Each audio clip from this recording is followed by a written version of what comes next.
Someone once asked if I'd put in a bench so that they had somewhere to sit as they're coming in. And to me, that's a waste of time and energy because all you do is dust it off as you come through. We've designed the pharmacy so you don't have to wait. As you come in, there might be a line, but within 10 minutes, we've got you out of our store. Friendly service and a pharmacist who knows you by name. Stapley Pharmacy, your complete family pharmacy. We'll have you out the door in 10 minutes.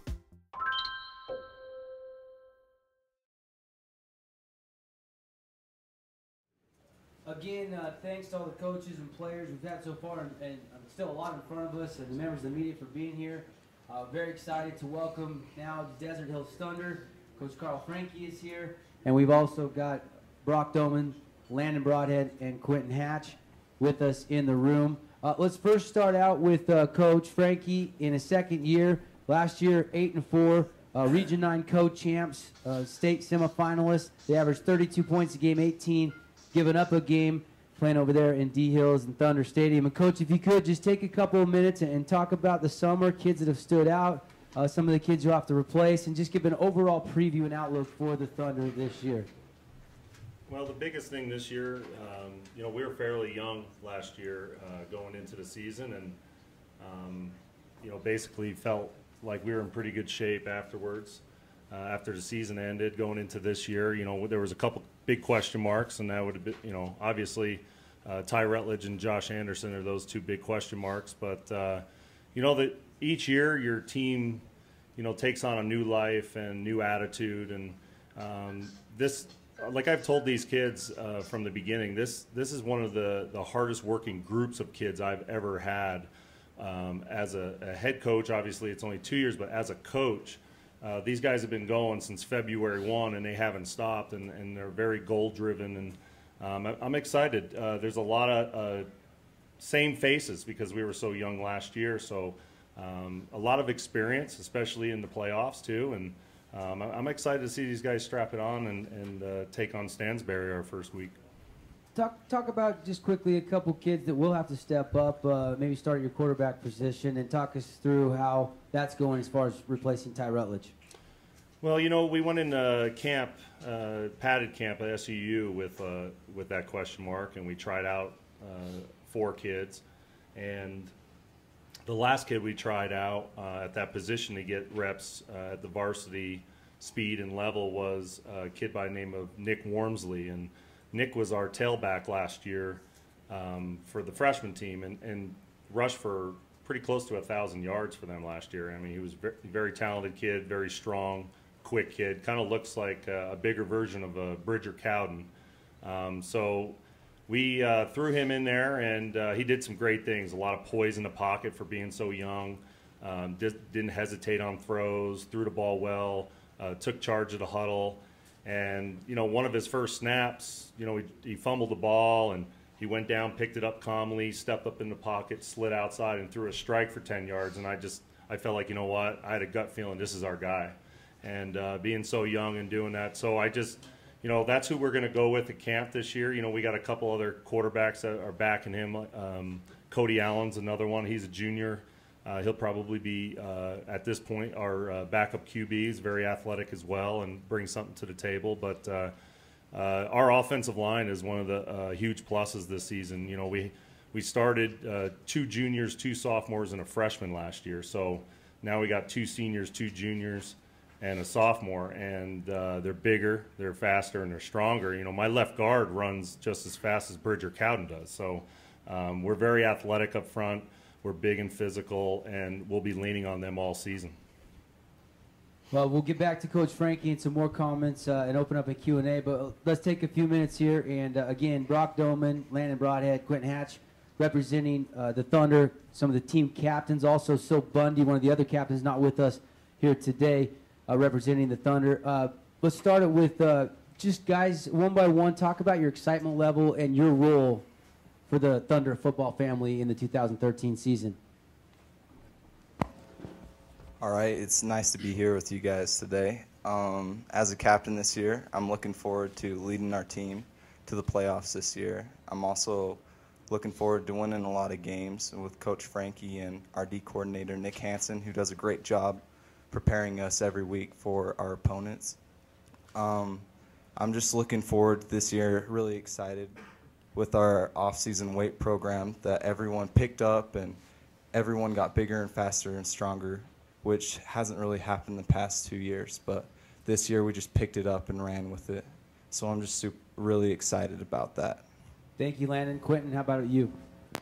I'm really looking forward to playing with our team this year. It's always really fun just to play football and kind of just forget about like the outside and getting recruited and things, and just play football with your family. And that's one of my main excitements and why I'm so happy this season. Brock Doman also with us. Brock, your comments? Yeah, like my fellow teammates have said, we're really excited about this year, and we're ready to see those workouts and summer sessions pay off. And we've been working really hard, and we're looking forward to it. All right, guys. Let's open up to the media. State your name and affiliation, and we can take player-only questions at this time. Hey guys, Ty Rutledge was such this amazing athlete. He had this giant personality. It was so integral to you guys. How do you replace that as players? I know he had leadership, he had athleticism, he had all these things. Have you guys figured out yet how to replace some of that? Well, there's athletes like Ty Rutledge hardly come through Region 9, and he's probably one of the best athletes that have ever come through Region 9 in sports. So obviously it's going to be tough to replace him. But we have kids that have stepped up and used the weight program just to get faster and stronger. And we also have the offensive line that is going to be beasts this season. And they're just going to protect our quarterback. Other than that, we're really looking forward to Nick stepping up and playing quarterback for us this year. Hi, that's Darren Cole from St. George News. This question's for Brock. The offensive linemen, you're all back together again this year, and as Andy just mentioned, you had a great quarterback last year, and you have a new, inexperienced quarterback this year, and a lot of people don't realize the communication that goes on between the line and the quarterback after you break the huddle and before you snap the ball. So how's that transition? Have you seen how's that transition gone that you've seen in practice working with the new quarterback? Right. Our line's working really hard with our quarterback right now, working on plays and the timing, and we're starting to get it down a little bit. It was a little rusty at first, but we're starting to get that timing down, and we're all working really hard together, taking that extra time with chalk talks and film, and we're working really hard to get back that timing with like what you had with Ty Rutledge last year. So we're just working really hard. Patrick Blake, ESPN Radio. Talk about, for anyone guys on the defensive side of the ball, Coach Nick, I mean, he puts in so much time watching video. Every time, can't do anything. We're going to watch more film, and he's always watching film. Talk about how it comes back and he translates that to you guys. Coach Hansen's an awesome coach. He's probably watching film right now.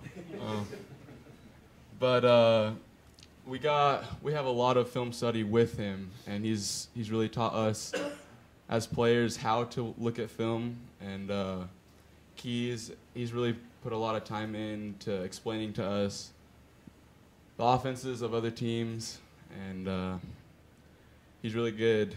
He's a really good coach, and helps us understand better also. Questions for Brock? How do you guys manage the expectations this year after two really deep postseason runs? I mean, it's the semis last year, the finals the year before. Everyone expects you guys to be, finish first, second, third, and what have you. How do you guys kind of manage that and try to keep the pressure to a minimum? Yeah, we've been working really hard. We can't get that in our head that we're expected to play up at that top of the rankings. We got to act like we're in the bottom of the list, and we got to act like we're not the best, and we're working hard like we're at the bottom of the list right now. Garrett Baylor, Spectrum. This is open for any of you guys. But I mean, obviously there's going to be talk about Rutledge, right? Because he was such a big part of the team last year. And then also, I don't think we can escape the two runs and the almost making it the last few years. But how do you guys continue the tradition of success that you have had And then what do you do differently to kind of break away from the Rutledge regime? All right, at Desert Hills, we're all about family and putting our team first, and we're just really close to each other. You know, we treat each other as like brothers, and on and off the field, we're there for each other no matter what. And yeah, like Brock said, we're all a family out there. That's our tradition. That's how we play. So losing Ty Rutledge, he's a great leader, but we have great leaders stepping up, and knowing that we're all out there for each other will help us make it through it. This question for Brock. Brock, take me through how competitive it is on the offensive line, defensive line during a Desert Hills practice. Oh yeah, we love to get the tempo up, and we like to get aggressive at the practices sessions. Working on that 2-minute drill, and we're going really hard. We turn it up, and we're all really aggressive and fighting in practice, and it's really great. The atmosphere is great. We're all working hard and doing our best. What do you bench press? Enough. Quentin, is Brock the guy that really sets the tone in the weight room, or is there multiple guys that are really getting after it? Brock's a really hard worker in the weight room. He's a great leader, but we got a lot of guys that are pushing it in the weight room. We're the captains, but we have a lot of great leaders on the team also. Guys, just curious. Andy, go ahead. I was just going to say, how do you guys go both ways? I mean, how big is that a part of Desert Hills, or does the coach try to platoon you where you're not on the field all the time? And if you do go both ways, is it something you love, or if you don't, is it something you wish you could do? All right, yeah. Last year we were really thin. Like we said, we only had a couple seniors, so we did a lot of guys going both ways, and I like it. I like to go both ways of the ball and kind of get a feel on both sides and how things are going. But this year we will have more depth. It's good because it'll get us more fresh, ready to go for the next series, and yeah. That's kind of like what I was saying. We have a lot more depth than we have had last year. We were pretty thin, O-line, D-line, secondary last year. So when there was an injury like Ty Rutledge in the playoffs, there wasn't anyone able to come in and help us achieve our goals. But this year, just like we said, there's more depth, offensive and defensive line, and we're just ready to get on the field and play Stansbury. Again, live Desert Hills Media Day here on Sports Radio 106.1. Landon Broadhead, Quentin Hatch, and Brock Doman. We got time for a few more questions for the players. Fellas, Stansbury's obviously supposed to be very good. You guys played him last year, and they have a kid that's a D1. It's Chase Christiansen, is that his name? That D1 guy. Does that fire you up? I mean, do you guys have that date circled, and that's what you have in your head right now, what you're thinking about? We play week by week, so right now we're focusing on that game. It is intimidating to know that there's that good of an athlete on the other side of the ball, but we know that with all of our hard work, if we all work our hardest, it won't be a problem.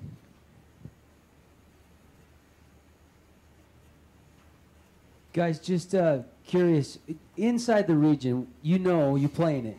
And if you haven't done your homework and looked over the last decade, 7 last years, we've had a team in Region 9 playing the state championship. But inside the region, from a player's perspective, Landon, I'll ask you first, do you feel like there's a natural rivalry starting to brew with any one particular team? I think that there's no rivals. There's certain rivals between schools, but we look every week as there's a team against us that is very good. As in Region 9, there's very good football teams. As you said, 7 have been in the finals last year. We just look every week that we have a tough opponent in front of us, and we have to give it our all on the football field in order to come out with a win that night. That's not a little sandbag. You guys don't have it out for Pineview or something, do you? I mean, really? Come on now. Come on now. Full respect. All right. Good answer. Let's phrase it this way. Is there a game on the schedule you're looking forward to more so than another? Is that maybe a more political way to ask the question? Coach Frankie's grimacing that I'm even asking this. Our bye week. Brock, you can ask Andy a question now if you'd like, since he asked that. I've got no questions to ask you. Any other questions for Brock, Quentin, or Landon? Guys, wish you the best. Have a safe and successful season. Let's open the questions back up for Coach Frankie now. And David. Carl. Watching Dixie dismantle Spanish Fork in the championship game, did that make the semifinal loss sting that much more? And also, how long did it take for you to kind of get over the disappointment and the kind of the what might have been and move forward and focus on the next season? Well, I think you look back every game. You kind of look back at things you could have done better.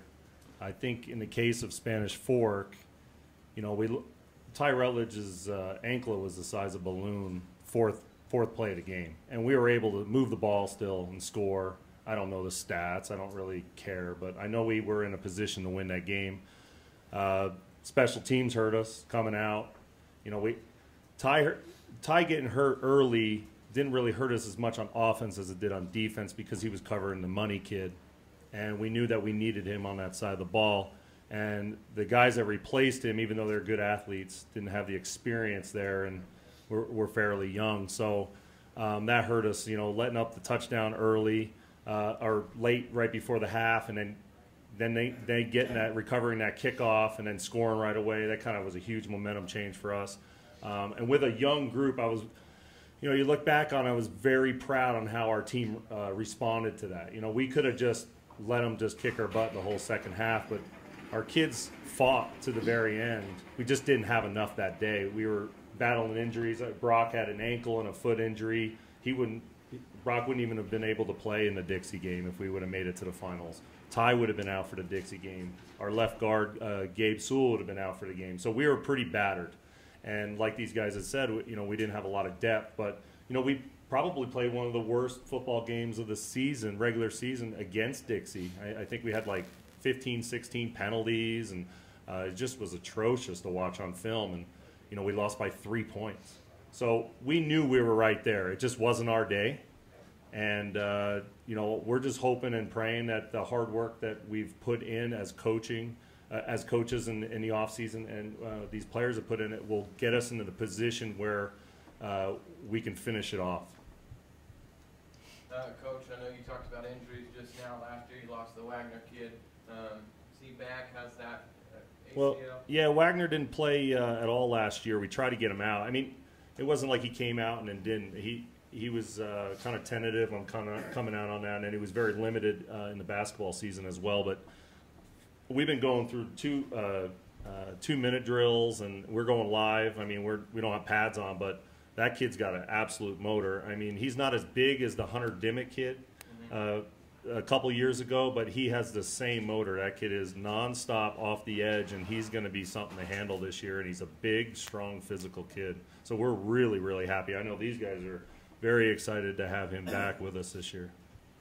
Coach, I want to do a follow-up kind of on the idea of when you look back, you take last season and just say, we're going to shelve that. That was last season. It's behind us. Or do you look at it and say, okay, maybe there's some things you want to do a little bit better. We should have gone a little deeper or whatever. And what do you do with the current kids? Well, like I tell a lot of people that ask me, from years past, what happened or do you learn?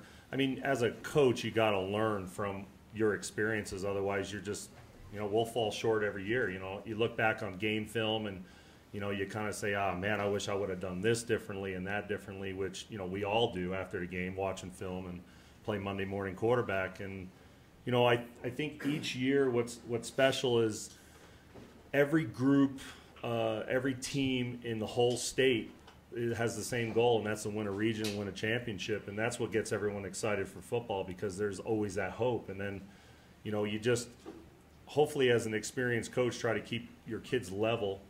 A lot of their responses I'm pretty proud of. I didn't prepare them for any questions, so these guys haven't any training in this. But, these are honest answers. These guys we take one game at a time. We did the same thing last year.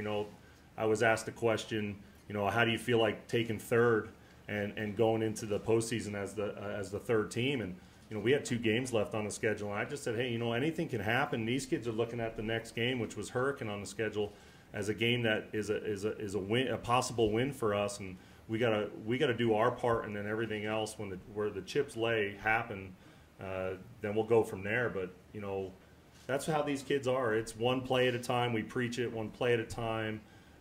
You know, one game at a time, 1 week at a time, and that's how it has to be in football. You can't get too far ahead of yourself because you just don't know what's going to happen. And these kids are level-headed, and like I said, there's no gloating, there's no big heads, we respect every team in Region 9. These guys by now know how difficult it is to win a region in Region 9, and I know we shared it with Hurricane last year, but you know, shared it, won it, who cares? But you know, we earned that last year, I felt, and these kids earned that in a very difficult game against a heck of an opponent, and we're just excited to be able to have an opportunity to compete this year in one of the best regions in the state. Coach, can I ask you about the reclassification, the smaller 3AA now in the New South region? What are your thoughts? How do you feel about it all?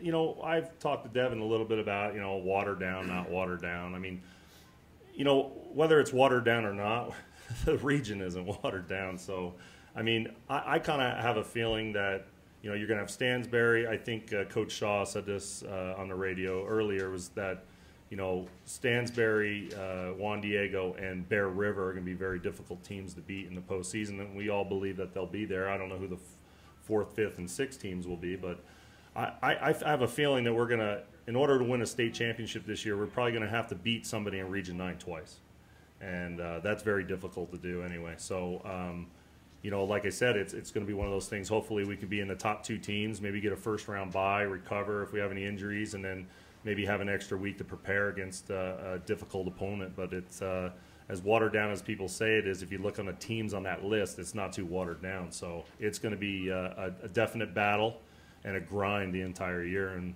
I think we're excited for that challenge. And you mentioned the new playoff format is a little bit different than what people have known in the past. Maybe you can explain it to people who don't know. Well, as far as I know, 6 teams, so really only 1 team out of each, the North and South, don't get in it. The top 2 teams will have a first-round bye, and then we kind of go as planned from there. So it's kind of normal from there on, with the top 2 teams getting a home playoff that following week. Coach, talk about Jordan Hokinson's role this year. I know you thought about using him in some different versatile ways, and we know, you know, he missed some time in some other sports last year, but take me through how he's looking so far in fall camp. You know, Jordan's one of those kids that has all the talent in the world, and we tell him that all the time, and sometimes it's tough.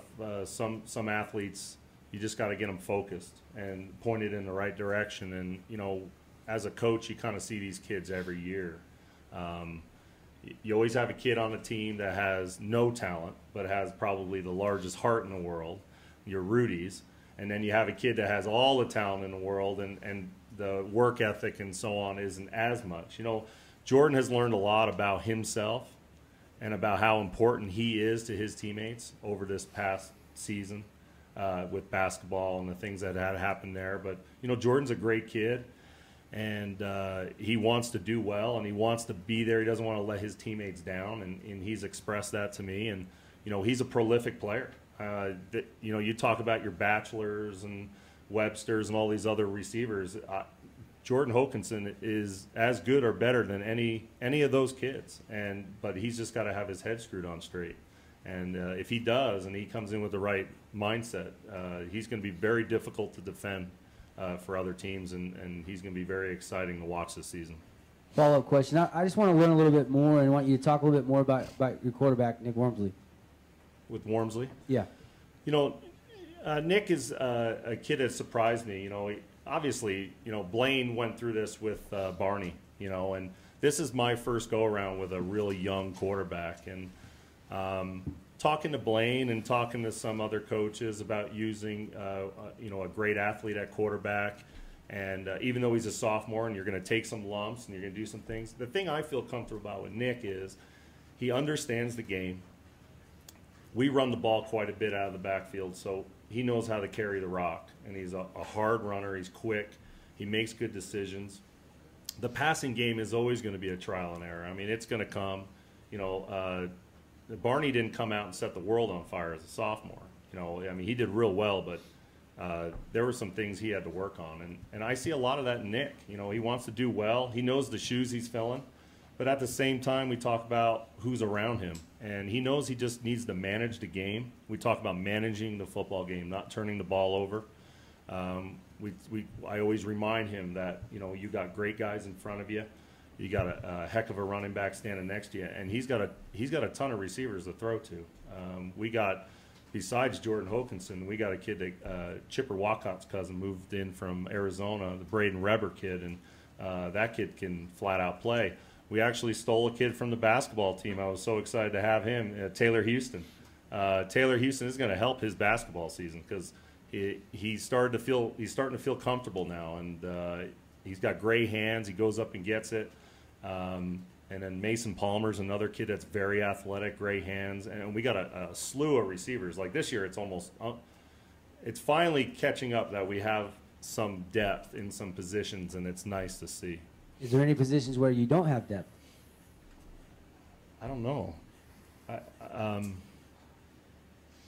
No, I don't think so. Well, you know, quarterback, I mean, you don't usually have 15 quarterbacks waiting to play, but, you know, you're lucky in 3A to have one good one, and I think with us, we'll have two good quarterbacks, and next year they'll both be in the system again, so, you know, we'll have at least both of them for 2 years, and hopefully we can build something there. And but other than that, I mean, we do have a lot of depth, and it's going to help this team a lot. Desert Hills Thunder Region 9 Media Day. We got time for just a few more questions from the media. Let's go back over to Andy. Yeah, I just wanted to ask, you know, Bridger Cowden's dad's really good at being a press agent. I get emails from all the time about his sons, but is Bridger poised for a breakout year? He had a great year last year, but is he the kind of guy that this could be phenomenal? Yeah, I'm not going to sandbag that question. Everyone in the region knows who Bridger Cowden is, and they'll be preparing to stop Bridger Cowden. I mean, if I was a coach defending us, you know, obviously you see a sophomore quarterback, and you're going to say, okay, well, the guy that's going to hurt us is Bridger Cowden. So we're going to see a lot of 7-man, 8-man type boxes, and you know, we're going to have to be able to loosen up that box with our other athletes, which I do believe we can do. But Bridger he's electrifying with the ball in his hands. I'm not going to lie. He's one of the better backs that I've seen come through here. And again, he's only a junior. He's been offered by SUU, and some other teams are gaining notice. And you know, he's a good kid. He's really matured over the last year, and he's starting to pick up the game quite quickly. Last year was the first time he ever ran a zone offense. So learning the nuances of that takes a little bit of time, and the timing, like these guys have been talking about, and reading holes and backsides and how backers are flowing. I mean, it all takes time, takes a lot of reps. But he carried us in that Spanish Fork game. He flat out just put us on his back and carried us to a chance to win that game. Final opportunity to ask Coach Frankie one more comment or question. All right, Desert Hills Thunder preview coach. Thanks for being here, guys. We had, of course, Brock Doman, Landon Broadhead, and then Quentin Hatch. Great job. Wish you the best this season. Thanks for being here. Mike, Andy, back over to you.